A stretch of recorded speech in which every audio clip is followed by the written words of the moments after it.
Good afternoon and welcome to Titan Talk. Hey guys, thanks for joining us today. Today I have myself, Captain Coop, and I have the wonderful, as always, Mr. Captain Roberts. And the crowd goes wild. It's a small crowd. It is, Like but it's 3 fine. or 4 people. But they're loyal. They are very loyal. They're very loyal. And we thank all 4 of you who are in here right now for showing up. Thank you. Dylan, good to see you. Good to see you as well, Easy. I'm glad to be here today. I don't believe we were here last week, but we weren't here the week. No, was it last week we were here? Last 2 weeks. Last 2 weeks. Well, was week pre-planned. before was pre-recorded, and then we were off for Thanksgiving. Your vacation, and then Well, the Thanksgiving. vacation we had a pre-recorded. Yeah. Well, Thanksgiving was pre-recorded too, wasn't it? Oh, I just wasn't invited. No, we didn't have one. Oh, we just flat out didn't Yeah. have one. Oh, okay. Yeah, we didn't get to the second pre-recording in time. Something came up, so we couldn't do it. So Thanksgiving we just didn't have one. Oh. So everybody got a break from our beautiful faces. Oh, God, it must have been such a good week for you guys. Last person, Dylan says the last minute person who always says yes. No, I wasn't last minute. No, today. this was I'm going to kind of go behind the curtain on this. Yeah, As much as I lead on that Jordan is always last minute, he's actually been planned out every time. It's just been a running gag between me and him about him being last minute. Yeah, the first couple of times were last minute, and every other time was like, I mean, he's got a decent face. Let's throw him on the camera. He's smart. He's got a good voice to it. Let's keep him. But yeah, no. There was the first 2 times I believe that were absolutely last minute because McFarland couldn't make it for. I think the first one was personal reasons, and then something else came up for work, and I scrambled, and I was like, Jordan, you're here. I was like, I've never done this before. After that, I was just like, he's got the personality for it. I'm just gonna yank him in. But as much as I give it, we hassle each other about him being last minute. He's almost planned almost every time now. So yeah, yeah. It was a good skit for a while there. It was. I liked it. I enjoyed it. I did too. Made a little history with it too. Apparently, Dylan I guess it's now everyone's running joke. So, so to talk a little bit about what we wanted, what the podcast is about. This is we've talked a lot about communication and how to better yourself and better your communication for multiple reasons: de-escalation for your personal life, for communicating with other officers, police, or anybody else around you. That communication level always helps.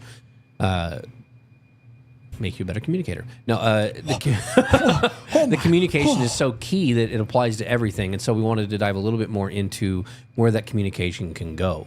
And one of the things that helps you with is when it comes to what we do for a living or first responders, whether it be law enforcement, EMS, fire, we all have to do reports at the end of the day, at the end of every incident to make sure that everything's accounted for. Our actions are listed down, what happened, who said what, all of that stuff. And so that communication skill that you work on and that you better for yourself applies so much to work and to personal lives. That's why we bring it up so much. We wanted to show you a little bit more behind the background of where you can use it work related to hit home with that. So that's, that communication skill, as I'm failing at it right now, is so important. And so what we do for a living, like I said, you have to do reports. You have to be able to talk about the incidents that are going on, whether it be a theft or whether it be in a law enforcement career, domestic violence, DUI, or something of that nature, or noise complaint for something that we deal with, or an EDP or anything like that. You have to be able to explain yourself in a report and make sure that it's anybody who reads it knows what's going on, knows what was said, and can start from just like a story. You start from the top. You have your introduction, and I used to tell people you have your introduction, you have your body, and then you have your conclusion. And that's how I've always written a report. But working on that communication skill shows the importance of it all. So the importance of accurate reporting.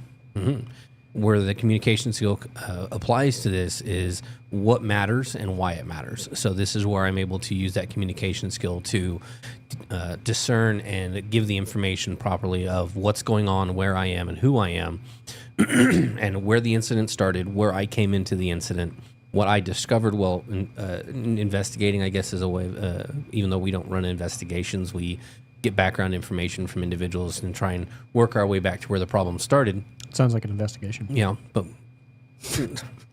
hey, shut up, Jordan.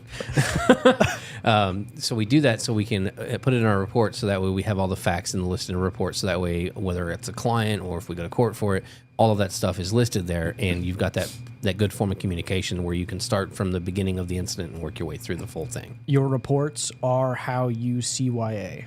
Yeah. Your reports are how you cover your ass. And it helps us cover ours as well. First thing we look at in an incident is a report. And we're going to go get camera footage. Corroborate? Corroborating? Corroborate? Is it corroborating? Yeah, corroborating. Is it? It's how we verify your your story. It is critically important in our process. Yeah. And so being able to put that in the report and having if you're at a location that has cameras where you can get camera footage or stills or pictures of what's going on or the subjects that are involved, that's always fantastic, and you can add that in as that's part of the communication there. Huh? It's 2 R's. Yeah, corroborating. Corroborating. That's what I said. It just didn't sound right. Continue. Sorry, tangent.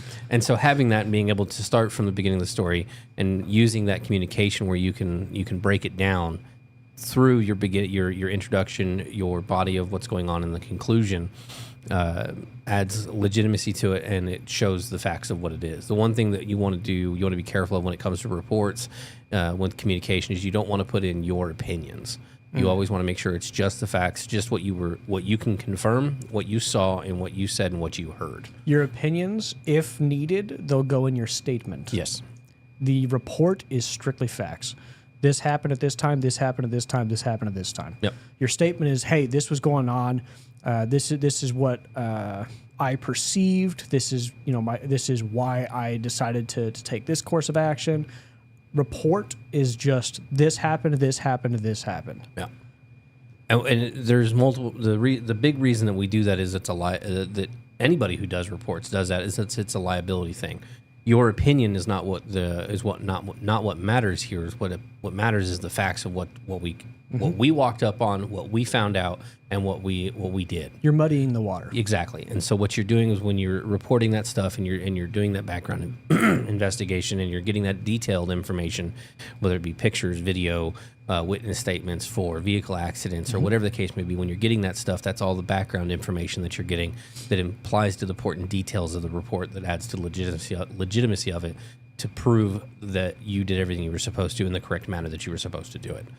And so keeping that stuff organized, keeping it to the facts, and then making sure that your communication, and that's where practicing with that and focusing on that and learning that skill becomes effective, because you can take that information that you're given, and most of the time when you're doing that stuff, it's going to be a jumbled mess because you've got people at high emotions, you've got someone who's angry, someone who's distraught, someone who's yelling, someone who's not yelling, and you're trying to bring everybody back down. You're using your communication to bring everybody to the same level, take all of their information, and you're using your communication skills to put it into a legible form, so that way whoever reads the report, again, whether it be clients, law, legal, your bosses, your peers, whoever reads it can look at the report and go, okay, I know what happened from start to middle to finish.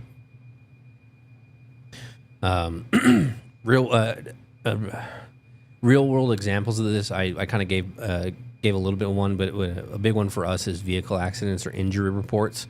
This is one that we're super detail oriented on, and we're making sure we're getting witness statements and photos, camera footage and stuff like that, because we want to be as detailed as we can in those reports, because those reports not only go to us, our bosses and their bosses, it goes to the HR department, it goes to possible workman's comp department and stuff like that. And so we want to get as much information and as much accurate information, and we want to be able to communicate it correctly. There are times where reports may end up in police hands, so they can corroborate their stories. Collaborating. Wrong word. Still corroborating. No. Yeah, they're corroborating their stories. No. Two different meanings. It can be applied in that scenario. I don't think so. Pretty sure it can. Google. Another key aspect of your report writing is how legible and how grammar punctuation is major. If you don't know how to use a comma, don't. Just keep it to periods, keep it short sentences. I can't tell you how often we get reports and they're just... You're wrong, but that's okay. We'll move on. Sure. I can't tell you how many reports we get where it's just a massive run-on sentence. Yeah. Punctuation. If you don't know how to use a comma, don't. Just make them periods.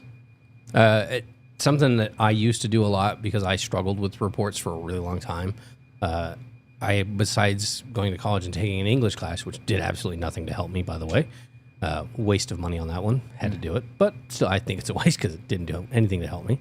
I use Google or Word. I'll open up a Word doc and put my report in there, and then I'll use that because it'll show you where your punctuations go. It'll show you where you're supposed to have a comma. It'll show you run-on sentence. It shows you everything. I've misspellings, everything. And so I'll put my report in Word and be like, okay, where did I screw it up? And use that to help my communication. And then I read the report again and I go, okay, this is where I need to do this. And it helped me to where I still do it, but there's much less errors now. Yep. I went to college and Did you? Yeah. I've got a bachelor. Enjoy the rest of the podcast, ladies. I'm out of here. I've written a lot of papers, a lot of research papers. You name it. Yeah. I've done a lot of writing, and I'm fairly good at it. Cooperating. Devin's just coming up with all. Thank you, Devin. Appreciate it. But the biggest thing that even though I think I'm pretty good at writing my emails, Coop will have me proofread his emails. Major Confist will have me proofread his emails or his contracts. I'm fairly good at it. I will still send me something to reread. Yep, absolutely. Or I'll use Grammarly. That's the one. That's a big one that I used to use. Is someone told me about that one a long time ago, Grammarly. But I'm so prone to using Word because it's what I've been using for so long. Because it does this. I don't know if it does the same thing, but it works really well for me. So Word does basic punctuation, grammar. Grammarly will fix phrasing. Oh, really? Yeah. So if you have new things here. Yeah. So if you have a phrase that is redundant, it will highlight that, give you a suggestion. It'll say, hey, this is redundant. You can just use the word as. Or you can get rid of it. Or you can get rid of it. And it helps with the flow of it, not just punctuation and grammar. Oh. It's really nice. It saved many papers. Okay, I might have to start using Grammarly now. Highly recommend. See? Learning new things. Never stop learning. I never would have used it before. Things you need to look out for. Key components for a strong report are going to be critical elements, which is going to be timeframes, names. It's going to be when it started, when you talked to an individual, when it ended, when PD arrived, when EMS arrived, when fire arrived. When EMS took the patient. When they left, where they took them. Yep. You know, something that I used to not do before I became a supervisor, and I had supervisors ask me before, and it never really clicked, but when I became a supervisor, it did. It's not just getting the PD showed up, but what unit number showed up and what officer did I talk to. I've still never thought about it. And so generally if I'm at a post and PD shows up, I'll look at the car number because every one of their cars like ours has a number on it. Yep. So I'll look at the car number and I'll list in the report, Unit 65, I spoke with Officer Dunn at this time, gave him my information. Officer Dunn took over from here, took the individual into custody. EMS arrived at this time. Gotcha. EMS took him to this hospital. I guess I would get officer name if I got a police report. I always got him anyway, just in case. So that way, if I ever had to call, CYA. If the client ever had a question, or if somebody was like, "Well, who was it?" or an officer showed up, but they didn't do anything. They didn't take him. They cut him loose. They could have said, whatever the case may be. They said, "Hey, this isn't an us thing. This is an EMS thing." Cool. I still get his unit number and his name, so that way, if something ever came up, I could refer back and go, "Yeah, that was this officer from this unit number, this officer," so that they can call him. They can verify and say, "Hey, did you get this call? Did you fill out a report? Or what did you get?" And so it's always CYA. CYA. And so it's just, fair enough. I had supervisors ask me like 2 or 3 years into a year into patrol, and since then it's just something I've always done. Yeah. So those are going to be like the critical elements: objective language, avoiding emotional responses, avoiding opinions and items like that, keeping to the facts. Those are going to be key components of that. We talked about that. Timeliness. This is one that's it's kind of big. It's not only timeliness of that you need to submit the report as quick as possible, but you want to make sure that your timeliness in the report is correct and make sure that you have your times of when chronological. Exactly. Keep Everything's in chronological. line of when Don't it have happened. it a winding mess. It's not a a ball of this happened, word vomit. Keeping it chronological, keeping everything straight and forward. That way we can follow the timeline is Critical. Absolutely. Something that helps with this, note taking. Because I was pretty big on that. It's I would take it's notes. impossible to write an entire report as everything's going down. Every officer we have should have a notepad and a pen on them. And I just take my brain works where I can take a couple of little pieces of information, Little and then reminder. and then I can remember what happened. And so I'd write short form notes, and it would be half a page, depending on the length of what it was. If it was a theft, attempted theft, an actual theft, noise complaint or something, just a couple little lines or up to I can't half tell a you page. how many times I wrote PD dash 0500, PD EMS. dash 0530. Yeah. One arrival, exit. Yep. I can't tell you how many times I've written something similar to that. We had a fire alarm long time ago, property we no longer have. And we got a alarm call from a resident that heard a fire alarm down in the basement. And so we went out there, and we got there, no alarm going off. So I took my notepad and wrote out no alarm, arrived on property at this time, no alarm. Did my rounds around the property, didn't hear anything, went down to the basement, didn't hear anything, came up from the basement, and fire was standing there. They're like, hey, we got an alarm call. And I'm like, fire on, fire at 04:45 or whatever it was. And I was like, I don't hear an alarm. Go to find out that another fire department had got there 15 minutes before me and had shut the alarm off. And so they beat me to the punch, turned the alarm off, didn't report it. And so another department came out because they were still getting an alarm call. Gotcha. And so it was one of those things, as I was taking those notes down, I added that into there, notified from fire department, another department, and was able to get that across. And so when the client asked, I had my notes and I had the report, we were good. But it's just one of those, if I hadn't written that down, that would have been gone in the wind. I'd have forgotten it because it's a minute detail.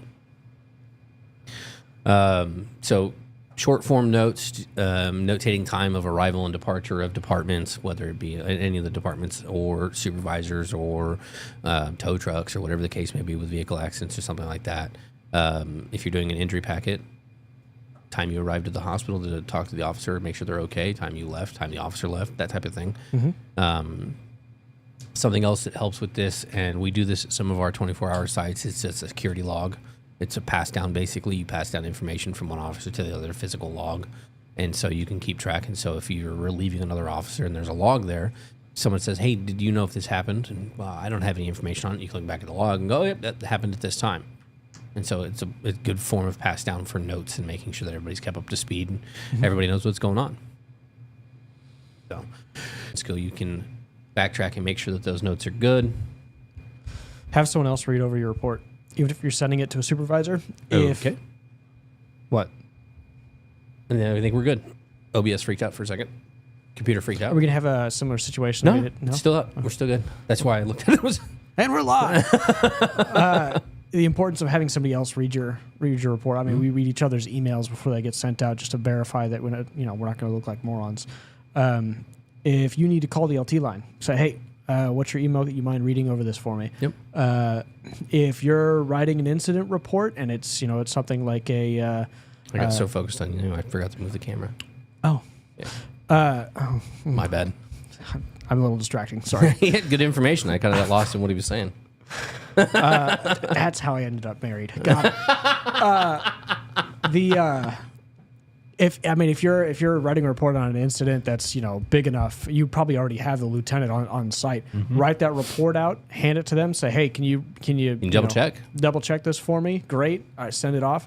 It saves us having to read a horrible report and then send a lieutenant out there to go. Or maybe not even you. see a horrible report, but maybe they might see something that you missed or a detail that you don't have that they were there to witness, and they know And it's like, hey, you forgot to add in what time PD left. Oh, let me get that in real quick. Actually, I've got a really good example of that. Recently, we had a report. Our lieutenant was out at the site for a call.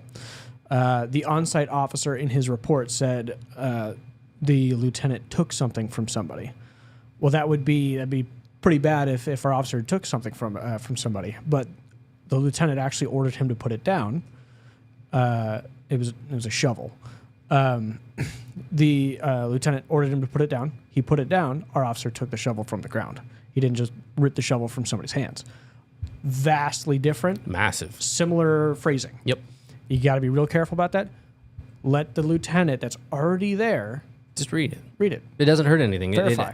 It adds in an extra little protection to you, and it shows that you're going the distance and you're taking that extra little step to make sure everything's correct. Love that. So Very easy to miss that kind of thing. absolutely. But that's why communication is so important. And seeing that communication is in there a couple of different ways. Communication is in there in your report, but communication is also there to say, hey, I wrote my report. Do you mind taking a look at it real quick? Good communication right there. Yep. You know, it's asking for assistance. It's asking to learn, furthering that communication skill, making it better, even step by step. Now, if you're going to ask somebody to read over something and they give you some, how to phrase things differently, and you ignore all of it and you waste that person's time, That's cruel. you just listen. Yeah. If you're going to let somebody read it and you're going to ask for their advice, take it. take it. You may not have to take all take all of the advice and change everything you're doing, but take the advice. Have the ability to look at what you're doing and make a judgment call and say, okay, maybe I need to change this, or I can apply this way. Take the criticism. When I was in orientation, probably 2.5 years ago at this point, one of the Really? 2.5 years ago. Ugh. Yeah. One of the things that Sparks said to me that stuck was, ask your supervisor for advice on your report, but take the advice. Yeah. Don't just waste someone's time. I can't tell you how many times that's happened. I'm sitting there going, yeah, I'd be pretty furious if somebody asked for my help. I took time, helped them, and they ignored all of it. It's like being married.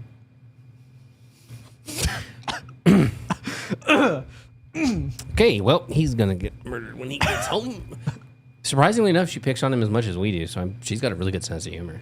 Oh, yeah. Every time they see her, Leon goes, oh, she's such a doll. And then she'll say something, and he'll go, Yeah, or I'm messing. that's right. I'm messing with Leon, and she's over there giggling, and he just goes, What's funny? What's so funny, huh? Do you find it entertaining? Yeah. Yes. Just a little bit. Yeah. So other than that, guys, that's how important communication is. It applies everywhere, and those are just some of the big reasons why you can use it there, and some things to look forward to with report writing and things to take in and learn. So other than that, we will hop into some weather, and then we will let you guys get to enjoying your weekend. So on that note, we'll hop over to the weather. Saturday, we're looking at 57 degrees and sunny all Saturday. Sunday is 57 and partly cloudy. Monday's 55. Tuesday's 40, partly cloudy both days. Wednesday's 35. Ooh, getting cold again. Thursday, 48. Friday, 53. So we're getting into those colder temperatures. So make sure you guys are dressing for the weather. Stay warm. Stay hydrated. Remember, hydration's key. It starts the day before, not the day of. So we thank you guys. We appreciate it. Everything you guys do. It allows us to continue to do stuff like this and allows us to joke around and make fun of each other on YouTube. So thank you so much. We appreciate it. Let you guys get to enjoying your weekend, and we will catch you guys on the next one. Stay safe.